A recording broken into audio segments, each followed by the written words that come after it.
안녕하십니까. 거꾸로 투자하는 쇼킹 부동산입니다. 요즘 이상한 뉴스가 나온다 시작해 보겠습니다. 자, 저희가 저금리 정책은요, 명분이 있어야 사용할 수 있다 말씀드렸습니다. 왜? 저금리 정책에 동반되는 부작용이 있기 때문에 아무 때나 사용하는 영양제가 아니라 특수한 상황에서 처방하는 치료제라고 말씀드렸죠. 왜? 자산 과열이나 경제 주체의 부채 증가, 양극화, 이자 수익 감소에 따른 소비 둔화 등 다양한 부작용을 부르기 때문이죠.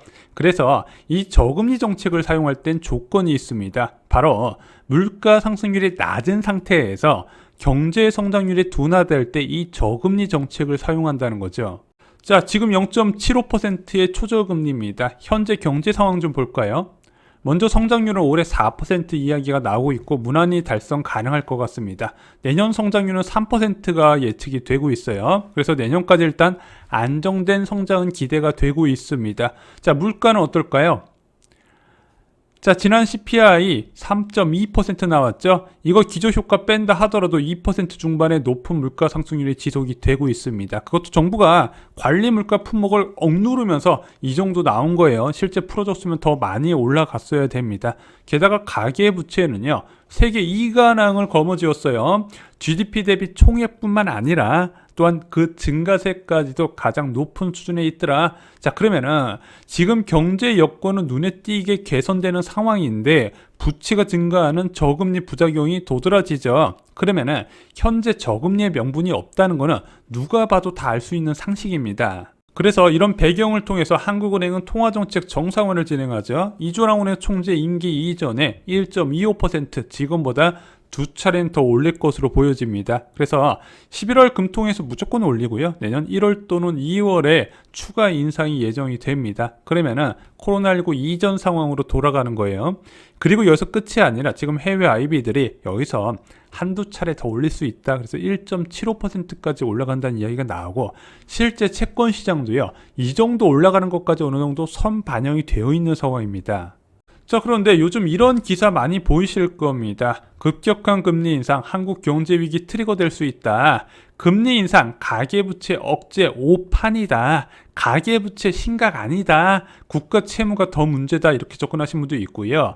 11월 금리 인상 예고한 한국은행 진퇴양난, 공급 쇼크 확산, 경제학계에서도 신중론, KDI에 이어서 경제학계도 금리 인상 속도 조절을 주장한다. 누가 그랬냐 봤더니 전 금통위원이 주장을 했대요. 금리 인상이 가계부채 억제 효과가 미미하다고 합니다. 또한 현대경제연구소에서도요, 금리 인상 신중론, 비용 인플레에서는 경기를 고려해야 된다. 왜냐면은 지금 원자재 같은 비용 측면에서의 인상 요인이 가중되기 때문에 수요를 좀 둔화시키는 금리 인상이 효과 없다는 주장이죠. 그리고 기준금리 올린다고 가계부채 안 잡힌다, 이런 주장은 계속해서 들어보셨을 겁니다. 자, 기준금리 인상 반대하는 분들의 주장을 좀 요약드려 볼게요. 기준금리 올려도 가계부채 억제엔 한계가 있다. 그래서 과거 사례를 봤더니 우리가 볼 땐 그래. 그래서 섣불리 가계부채 잡는다고 금리 올리면 안 된다. 게다가 물가 안정에도 효과가 없더라. 왜냐면 지금은 공급층 요인이 가중되기 때문에 금리 인상 효과가 없다. 게다가 현재는 원자재 급등에 따른 일시적인 인플레이기 때문에 조만간 잠재워질 것이다. 그래서 물가 안정을 위해서 금리를 올리면 안 된다 주장하고요. 마지막에 경기 둔화를 발생시킬 우려가 있다. 25bp 인상할 경우에 경제 성장률은 최대 0.15%포인트 하락시킨다는 부분이죠. 결론적으로 기준금리 인상은 효과도 없고 경제만 위축시킨다 하면 안 된다는 이야기죠. 자, 기준금리를 올려도 부채 억제 효과 없다는 거 여러분들 공감되시나요? 이번에 코로나19 팬데믹에서 0.5% 초저금리를 만들어 놓으니까 신용대출 금리하고 전세자금 대출 금리가 1% 중반까지 나왔습니다. 자, 5억 전세자금 대출 빌리는데요, 한 달 이자가 70만 원밖에 안 돼요. 그러다 보니까 너도 나도 7억 8억짜리 전세집 구하면서 고가 전세 들어가려고 하다 보니까 전세 가격이 끝도 없이 올라가고 매매 가격도 같이 치솟았습니다. 그러면서 너도 나도 돈 빌려서 주택 살려고 하다 보니까 가계대출이 끝도 없이 올라갔다는 부분이죠. 근본적으로 신용대출, 주택담보대출, 전세자금대출 금리가 2% 이하인 상황에서 벌어진 일이라는 거죠. 자, 그런데 이들 연구원분들은 과거 통계에서 효과가 없었으니까 이 금리를 그대로 둬야 된다는 얘기인가? 전 그렇게 생각 안 하거든요. 자, 그래서 왜 이런 주장을 하나 상식적으로 이해가 안 돼서 보고서를 좀 봐요. 자, 그러면은 68% 신뢰 구간을 고려하더라도 단기적으로 25bp 금리 인상, 0.25% 금리 인상, 부채 증가율 하락에 가시적인 영향을 미치지 못하는 것으로 나타난다. 이렇게 되어 있어요. 당연히 한번 금리 올리면 부채가 안 줄어들죠. 야, 혹시 1년에 금리 한번 올렸던 2017년과 2018년과 비교한 게 아닌가 이런 생각이 드는 거예요. 어떻게 금리를 지속적으로 올리는데 부채가 안 줄어든다? 여러분 공감이 되세요? 그럼 진짜 지속적으로 금리를 올렸던 시기를 보자 이거죠. 2.0%에서 3.25%까지 5차례 올렸던 시기를 한번 보겠습니다. 자, 그래서 2%에서 3.25%까지 기준금리를 맞췄더니 어떤 결과가 나타났다? 가계부채가 지속적으로 오르다가 상승세가 둔화된 게 아니라 오히려 가계부채가 줄어들었어요. 이건 상식 아닌가요? 자, 두 번째 주제로 넘어가 보겠습니다. 물가 안정에도 소용이 없다. 두 가지 주장이 있죠. 공급층 인상 요인이 기준금리 인상에 소용이 없다. 원자재 가격 오른 거 어떻게 금리 인상으로 해결하겠냐. 또 하나, 지금 원자재 가격 급등은 언젠가는 수요와 공급이 일치하면서 안정될 것이다. 그러면 인플레도 끝나기 때문에 굳이 지금 대응할 필요가 없다는 거죠. 통화정책으로. 자, 근데 지금 전 세계별로요 물가 상황이 좀 다르게 나타나요. 대표적으로 중국 생산자 물가 지수가 13% 수준까지 치솟았습니다. 그런데 소비자 물가 지수는 1.5%밖에 안 돼요. 생산자 물가 지수, 도매 물가가 압력이 가중되고 있는데 공장 물가가, 소비자 물가가 그걸 반영을 못 시키고 있습니다. 자, 그런데 미국 사례 볼까요? 미국 생산자 물가 지수 8.6% 나왔고요. 소비자 물가 지수 6.2%가 나왔습니다. 이게 국가마다 다르게 나타난 게 왜 그러냐면 경제 상황이 좋은 국가에서 공급층 인상 요인을 받아주면서 인플레이션이 발생하는 상황이라는 거죠. 단순하게 지금 인플레이션이 일어나는 국가가 공급층 요인 하나만으로 일어나진 않는다는 거예요. 자, 한국에서 2분기 경제 성장률 0.7% 상승했습니다. 무엇이 주도했다? 민간 소비 성장률이 12년 만에 최고치로 끌어올리면서 GDP 성장률까지 끌어올렸어요. 지금 대한민국 소비 늘어난다는 이야기 많이 들어보셨죠? 소비자 심리 지수가요 100 이하로 떨어지질 않아요. 야, 그런데 이거는 누가 봐도 상식적으로 접근할 수 있는 부분이에요. 예금 금리가 낮으니까 저축보다는 소비를 선호하는 게 상식 아닐까요? 만약에 지금 예금금리가 한 2.3% 된다 치고요. 적금금리가 한 3%, 3.5% 된다고 생각해 보겠습니다.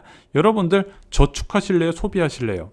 또 하나, 원자재 급등 상황이 진정되면 인플레이션 끝난다. 그래서 섣불리 통화정책을 사용하면 물가 안정은 못 시키고 경기만 죽인다. 이런 이야기가 있거든요. 이것도 되게 재밌어요. 자, 보통 인플레이션은요 원자재 가격 인상으로 시작됩니다. 이건 다 똑같아요. 자, 그런데 이 원자재 가격이 올라가게 되면 그것을 기반으로 생산하는 공산품 가격도 같이 올라갈 수밖에 없겠죠. 그래서 원자재 밀가루 가격 올라갔을 때 라면 가격 올라가는 거 똑같습니다. 그리고 나서 이 라면을 끓여주는 라면집의 요금도 같이 올라가겠죠. 자, 그런데 밀가루 가격이 낮아졌습니다. 그러면은 라면 가격이나 라면집에서 라면 끓여주는 비용이 낮아질까요? 안 낮아진다는 거죠. 그래서 지금은 공산품 가격 인상이 예정돼 있고 내년부터는 서비스 요금 인상발 인플레이션이 심화될 거라고 말씀드렸습니다. 그래서 국내 채권 전문가들이 이런 식으로 야 인플레이션은 일시적으로 주장했다가 채권 가격 폭락해서 온팡 뒤집어 썼죠. 지금 잘못된 주장을 반복하시는 분들이 굉장히 많이 있습니다. 이런 식으로 원자재 급등이 한번 찾아오게 되면요 보통 1년에서 2년 정도의 시차를 두고 서비스 요금과 공산품 요금에 반영이 되기 때문에 한번 찾아온 원자재 급등발 인플레이션은요 생각보다 장기간 이어졌다는 거죠. 그래서 여러분들 인플레이션 끝난 거 보세요. 대규모 위기가 아니면 웬만해서는 안 끝나요. 자, 세 번째, 기준금리 인상이 경기를 둔화시킬 우려도 살펴보겠습니다. 당연히 둔화되겠죠. 각 주체에 대해서 이자 상환 부담이 늘어나다 보니까 아무래도 이자 부담도 늘어날 뿐더러 높아진 이자 부담에 원금 상환을 하다 보니까 소비도 줄일 것이고 기업들은 투자 규모도 줄이게 될 겁니다. 당연히 경기는 둔화될 거예요. 자, 그런데 이런 연구 보고서 만든 사람 그리고 이런 주장을 하시는 분들께 제가 물어보고 싶은 게 있어요. 인간적으로 금통위 기자간담회 내용도 안 들어보나 이런 생각이 들더라고요. 자, 이주랑 운해 총재는요 여러 번 강조를 했습니다. 한국은행 전망대로 경제가 성장한다면 통화 정책을 정상화시키겠다고 밝혔어요. 자, 한국은행에서는 올해 4%, 내년에 3%의 경제 성장을 전망을 하고 있습니다.